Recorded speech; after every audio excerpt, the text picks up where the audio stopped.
Comment और AK Singh और आज हम UGC नेट लाइब्रेरी साइंस अपने EMRS और RPSC या फिर अदर लाइब्रेरी एग्ज़ाम जितने भी हैं उनकी जो तैयारी कर रहे हैं उनमें एक चीज़ कहीं ना कहीं आपने देखी होगी, आपको ऑर्गेनाइजेशन के ऊपर क्वेश्चन मिला होगा। यानी कि आज हम कॉमन क्लास लेंगे और कॉमन क्लास में कॉमन टॉपिक जो है कहीं ना कहीं आपका 1 से 2 नंबर का जो आता है वो कवर करेंगे। और वो कवर करने का रीज़न ये है भाई, आप थ्योरी पढ़ रहे हो, ठीक है, वो अलग चीज़ है, पर जब आपको पेपर देने जाओगे तो पेपर देने में आप जो इम्पोर्टेंट चीज़ देखोगे वो भी तो आपको कवर करनी है। तो वो चीज़ें भी कवर कराई जा रही हैं धीरे धीरे आपको। जिस तरह से धीरे धीरे करके, भाई कहा जाता है ना कि धीरे धीरे करके एक व्यक्ति को अगर दवाई दो तो एक दिन स्वस्थ हो जाता है। यानी कि धीरे धीरे करके अगर किसी को खाने पीने की चीज़, जैसे कोई जिम करने वाला बंदा है या फिर कोई कसरत करने वाला बंदा है, एक दिन में अगर उसे कहना सारी चीज़ दे दोगे तो उल्टी कर देगा। और वहीं पर अगर उसे रोज़ आप ये देखिए, रोज़ आप धीरे धीरे करके क्या खाओगे, यानी कि दूध और बादाम खाओ या फिर इस तरह की चीज़ें खाओगे तो वो धीरे धीरे करके आप क्या होगा, उस चीज़ को ऑब्जर्व कर पाओगे। ठीक है, तो इसलिए इन सब चीज़ों का अगर पचाना है तो धीरे धीरे करके खाना पड़ेगा और बूंद बूंद से ही सागर बनता है। तो आज का टॉपिक क्या है हमारा, यानी कि ये मोस्ट इम्पॉर्टेंट टॉपिक है। यानी कि इससे क्वेश्चन आपको देखने के लिए मिलते हैं। यानी कि लिस्ट ऑफ सम इम्पोर्टेंट इसलिए लिख रहा हूँ क्योंकि ये सारे इम्पोर्टेंट है। कहीं ना कहीं से आपके ये मान के चलिए बड़ी मुश्किल से ढूंढ डांड के आपके लिए लाए गए हैं, और वो भी सारे के सारे पेपरों से, लाइब्रेरी एंड ऑर्गेनाइजेशन। ठीक है, ऑर्गेनाइजेशन, ठीक है, ये सारे के सारे ऑर्गेनाइजेशन है। तो चलिए सबसे पहले आज लिखते हैं का नाम। इसमें नाम और ईयर दोनों चीज़ें बताई जाएंगी। नाम और ईयर यानी कि नाम और ईयर का मतलब ये है। तो चलते हैं, सबसे पहले देखते हैं अपनी जो इम्पोर्टेंट ऑर्गेनाइजेशन है जिसके हमने कहीं ना कहीं शुरुआत करनी है। सबसे पहले आती है आपकी जो इम्पोर्टेंट है RRRLF,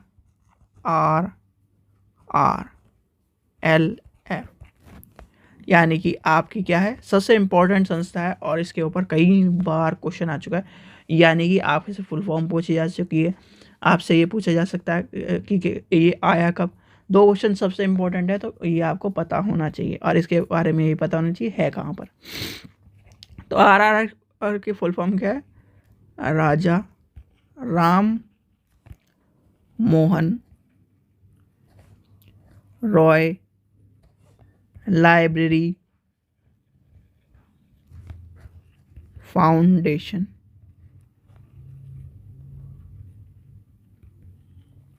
आई कब, 1972। ठीक है, यह आपको पता होना चाहिए। RRLF वही संस्था है जिसके द्वारा कहीं ना कहीं आपके जितने भी लाइब्रेरी हैं वो चलती हैं। ठीक है, दूसरा आपका आता है DRTC। DRTC सबको पता होगा कि DRTC है क्या। और DRTC एक तरह से आपका रिसर्च एंड ट्रेनिंग सेंटर के रूप में काम करता है। यानी कि आपका हो जाएगा डॉक्यूमेंटेशन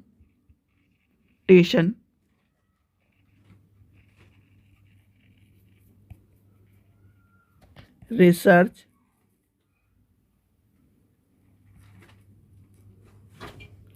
एंड ट्रेनिंग सेंटर 1962। तीसरे नंबर पे क्या आएगा, यानी कि तीसरे नंबर पे आपको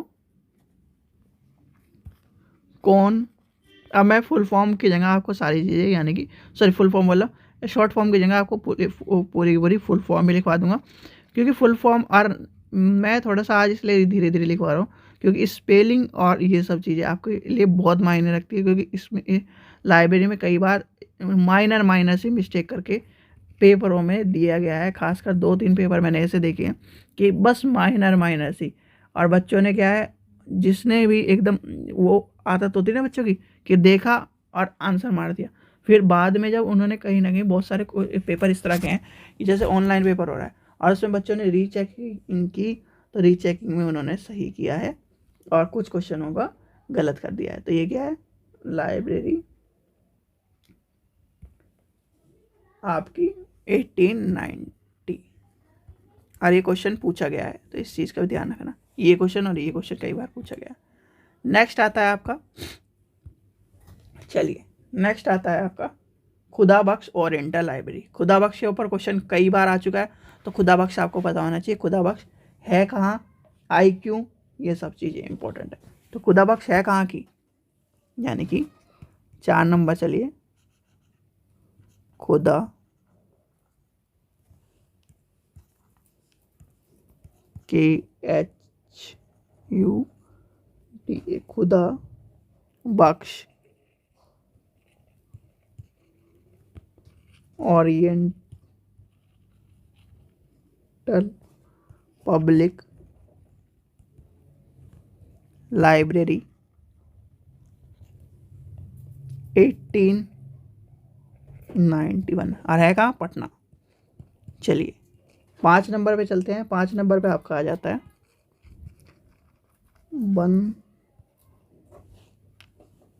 एक minute, भानदरकर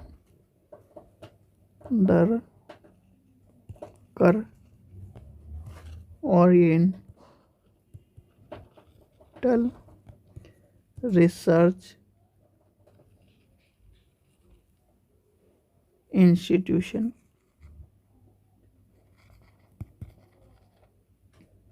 institute Poona.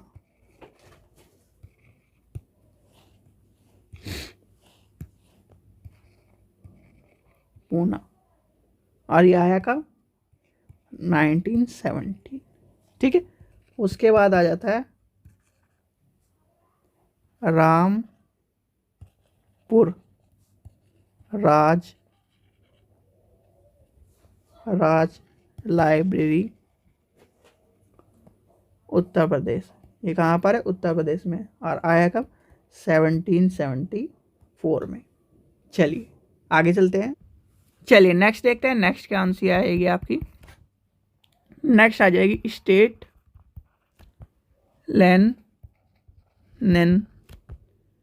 Library Moscow.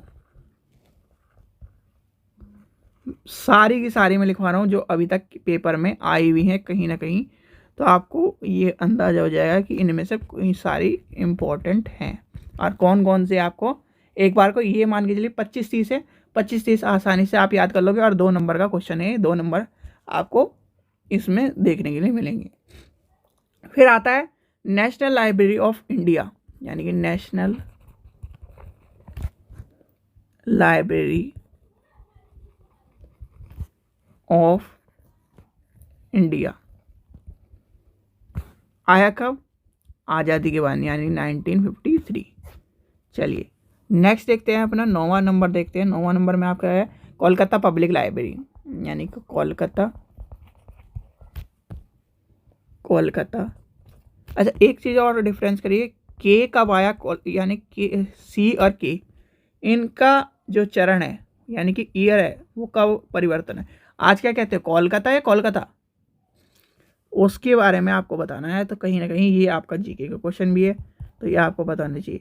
यानी कि पहले अपने भारत की राजधानी, यानी कि एक तरह से जो आज क्या है दिल्ली, वो पहले क्या थी, कोलकाता। 1911 में, ये याद कर लेना, 1911 में कोलकाता से दिल्ली में परिवर्तन हो गया था, तो इसलिए ये भी चीज़ आपको पता होना चाहिए।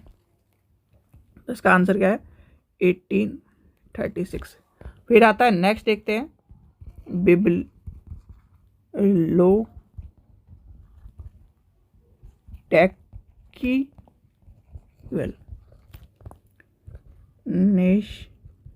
नेशनलिया द फ्रेंड्स, यानी कि इसे क्या कहा जाता है, नेशनल लाइब्रेरी ऑफ फ्रेंच। आया कब, 1461। और ये इम्पोर्टेंट है, कई बार इसका ये नाम देके और ये पूछा गया है कि इसका ओरिजिनल नाम क्या है, तो आपको पता होना चाहिए। और स्पेलिंग मैं इसलिए आपको आज बहुत धीरे धीरे लिखवा रहा हूँ क्योंकि जिससे आपकी कोई भी स्पेलिंग मिस्टेक ना हो और आपको समझ में आ जाए। नेक्स्ट है 11 नंबर। 11 नंबर क्या है, नेशनल डाइट। डाइट की फुल फॉर्म तो सबको पता होगा, या डाइट की फुल फॉर्म भी नहीं पता आपको? यानी कि डाइट क्या होती है, एक तरह से ये मान के चलिए जो भी यानी डिप्लोमा टाइप के कोर्स हैं और जो आपके जो प्राइमरी एंड बहुत सी जगह क्या उच्च माध्यमिक, यानी कि एक तरह से उच्च माध्यमिक बोल रहा हूँ, माध्यमिक यानी कि 6 से 8 तक का लेके चलती है और बहुत सारे कोर्स भी कराती है और बहुत सारे स्कूलों को भी ध्यान में रखती है डाइट आपकी। फिर आता है 1948, यानी ये किसका है, 1948 जापान। नेक्स्ट आता है आपका national library, okay sorry 12 number, national library Germany. और ये सारी चीज़ें यानी कि जो आपको लिखवाई जा रही है इसे आप या तो नोट करके रख लीजिए। वैसे तो मैं आपको यही कहूँगा कि आप क्या करो, इसे नोट कर लो, कहीं ना कहीं ये मोस्ट इम्पोर्टेंट चीज़ें हैं। Library of Congress USA 18। और ये मैंने आपको कहा था जो लाइब्रेरी के स्टूडेंट हैं हमारे पुराने जुड़े हुए कि उन्हें एक बार यूट्यूब पर देखिए लाइब्रेरी ऑफ कांग्रेस आपकी किस तरह की है। भाई देखो भगवान करे कि सबको मौका मिले, सब आप क्या अचीवमेंट करो और अपना ये मान के चलिए अपना गोल वहाँ तक बना के रखिए कि एक बार हम घूम के आ सकें। पर जो घूम के नहीं आ सकते तो एक बार आप क्या करिए, इन सब चीज़ों को भी क्या इंटरनेट पर देखिए। नेक्स्ट है लाइब्रेरी एसोसिएशन UK का भाई 1877। और इसका नाम क्या हो गया, आप चेंज हो गए, ये लिख लीजिए, नेम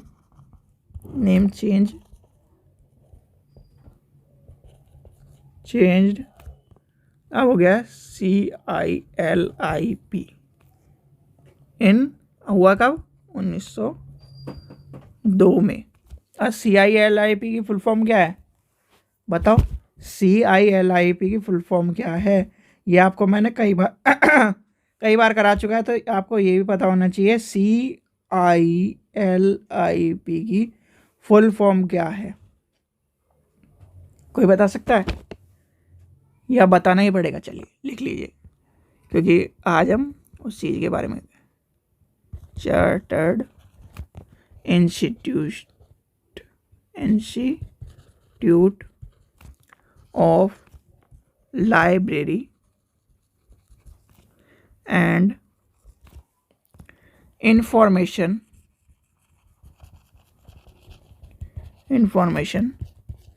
प्रोफेशनल्स। ठीक है, ये इसकी फुल फॉर्म है। चलिए नेक्स्ट लेके चलते हैं 15 नंबर। 15 नंबर क्या है, यानी कि ALA की फुल फॉर्म क्या है, अमेरिकन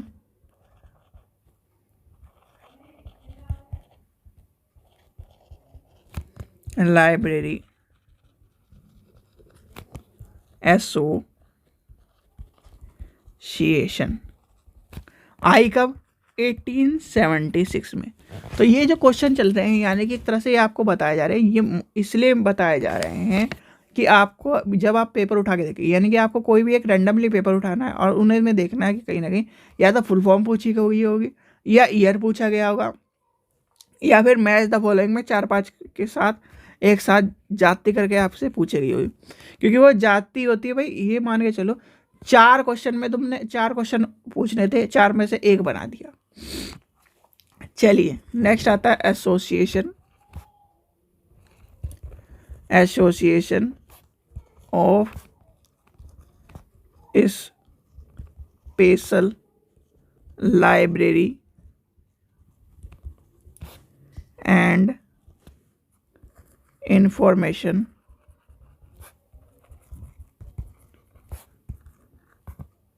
ब्यूरो, यानी कि आपका इसकी फुल फॉर्म क्या होगी, ASLIB। आया कब, 1926 में। और ये क्वेश्चन कई बार पूछा गया है आपके ईयर वाले क्वेश्चन में, यानी कि मैच द फॉलोइंग में जब ईयर पूछे जाते हैं ना, SLA ALA आपका SALB, तो ये आपसे पूछे जाते हैं और आपका एक आ जाएगा ILA। तो ये आपको पता होना चाहिए। 17 नंबर आपका आ जाता है, यानी कि 17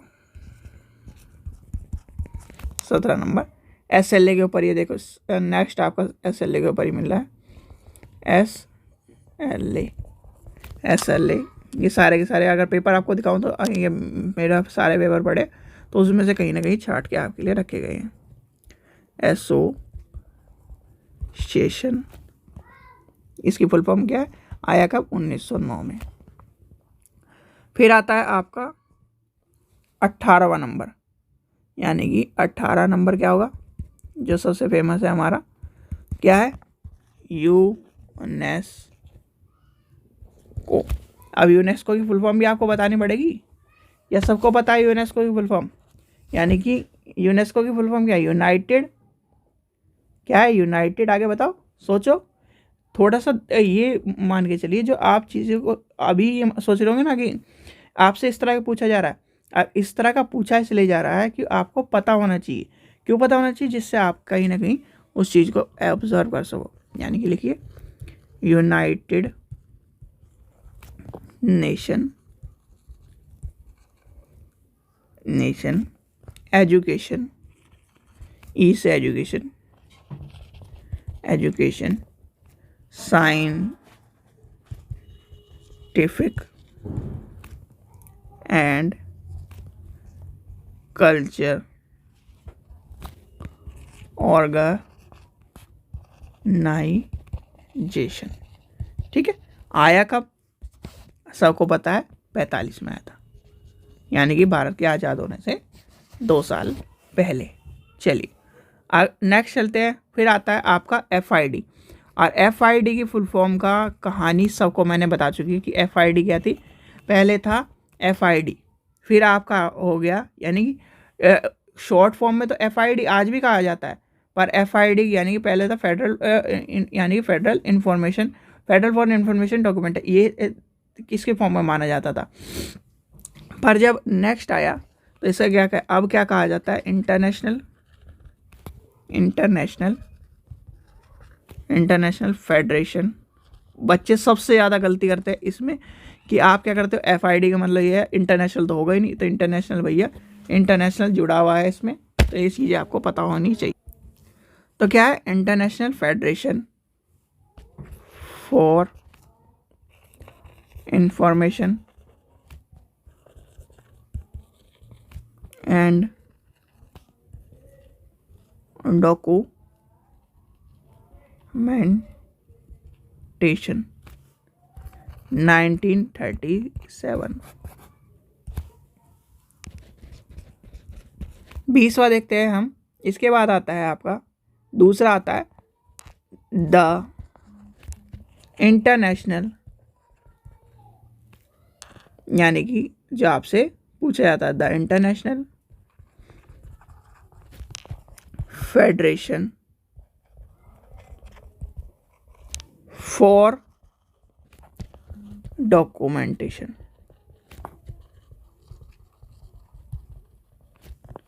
1937। ठीक है, फिर उसके बाद नेक्स्ट चलते हैं हम अपना 21 नंबर, यानी कि आपका हो जाएगा ILA, यानी कि इंडियन लाइब्रेरी एसोसिएशन 1933। नेक्स्ट आता है आपका 22 नंबर, इंडियन, यानी कि अब आपको क्या बनना है, आईएएस बनना है और अपने घर वालों के लिए एलआईसी करानी है। तो यानी कि इंडियन एसोसिएशन ऑफ स्पेशल, यानी कि स्पेशल आदमी तो बनता है भाई, जो स्पेशल तैयारी करता है वो आईएएस बन जाता है। फिर क्या होता है, library is and information centre, यानी कि आईएएस बनो और अपने फैमिली के लिए एलआईसी कराओ और सुखी यानी कि सुरक्षित करो उन्हें। ठीक है, चलिए आगे चलते हैं। नेक्स्ट आता है आपका, नेक्स्ट आ जाता है 23 नंबर। नेक्स्ट है आपका, अब आपको टीचर बनना है। ठीक है, तो इसकी ही फुल फॉर्म क्या हो जाएगी, इंडियन एसोसिएशन। और ये क्वेश्चन कई बार आपसे पूछे गए, दोनों क्वेश्चन मोस्ट इंपॉर्टेंट क्वेश्चन है, इस चीज़ का ध्यान रखना। ये जो क्वेश्चन आपको, यानी कि आईएएस वाली कहानी तो मैंने इसलिए बताई, देखो पीछे करके चलता हूँ, यानी कि इसकी फुल फॉर्म देखो, जब वहाँ पर एस दिखाई दे तो यानी कि आपको स्पेशल चीज़ करनी है, और स्पेशल वर्ड जहाँ पर जुड़ जाएगा तो बनाना क्या है, आईएएस बन, यानी कि आईएएस लिखा आ रहा है, आईएएस बनना है। फिर आपको क्या करानी है, एलआईसी करानी है। मतलब आईएएस, जब आप चीज़ों को क्रिएटिव तरह से सोचोगे तो आपको चीज़ें याद भी रहेंगी। यानी आईएएस कौन होता है, स्पेशल होता है भाई। स्पेशल होता है क्यों नहीं, क्योंकि पूरे ज़िले में एक होता है, तो यानी कि स्पेशल आदमी हो गया, तो स्पेशल बन गया। तो स्पेशल वर्ड आपको करना है, आई से इंटरनेशनल, सॉरी आई से इंडिया हो गया, ए से एसोसिएशन हो गया, एल से लाइब्रेरी हो गया भाई, सी से आप सेंटर हो गया, आई से इंफॉर्मेशन हो गया, और एस से स्पेशल हो गया। तो अब अपना क्या नाम, जब आप ऑप्शन में ढूंढ भी सकते हो, तो ये सब चीज़ें इसलिए बताई जाती है आपको। चलिए अब यानी कि टी से क्या हो गया, टीचर हो गया, यानी कि teacher, teachers of library and information science 1969। फिर आता है आपका 24 नंबर, ये आ जाएगा सोसाइटी फॉर इंफॉर्मेशन साइंस, ये आता है SIS। और है कहाँ पर ये, आपसे पूछा जाए कभी तो न्यू दिल्ली। और दिल्ली एंड न्यू दिल्ली में क्या अंतर है, कोई बता सकता है, दिल्ली एंड न्यू दिल्ली में अंतर क्या है। फिर आपका आ जाता है लास्ट, दो इम्पोर्टेंट है, एक तो यूजीसी लिख लीजिए, यूजीसी भी कई बार पूछा गया, तो ये लिखिए 25 नंबर यूजीसी की फुल फॉर्म तो सब बच्चे को बताओ, university grants, GRANTS grants commission 1953। ठीक है, फिर आता है लास्ट, आपको बचता है आपकी इफला, यानी कि इफला। और इफला तो आप ये सोच लीजिए, कुछ क्वेश्चन मतलब कुछ टॉपिक तो इस तरह के है, अगर आपका क्वेश्चन दिखाई ना दे तो ये समझ लेना कि वो लाइब्रेरी का पेपर नहीं है। जैसे 5 लॉज ऑफ लाइब्रेरी है, इफला है, SLA, ALA, ILA, FID, ये जो क्वेश्चन है, राजा राम मोहन राय लाइब्रेरी, खुदा बख्श लाइब्रेरी, ये क्या है, इस तरह क्वेश्चन है कि ये मान के चलते हैं कि इस तरह क्वेश्चन अगर ना आए तो लाइब्रेरी का पेपर नहीं बन रहा है, ये सोच के चलते हैं। क्यों, क्योंकि ये एक तरह से लाइब्रेरी की जान है। तो इसकी क्या है, इफला की फुल फॉर्म क्या है, इंटरनेशनल फेडरेशन, रुकिए एक मिनट,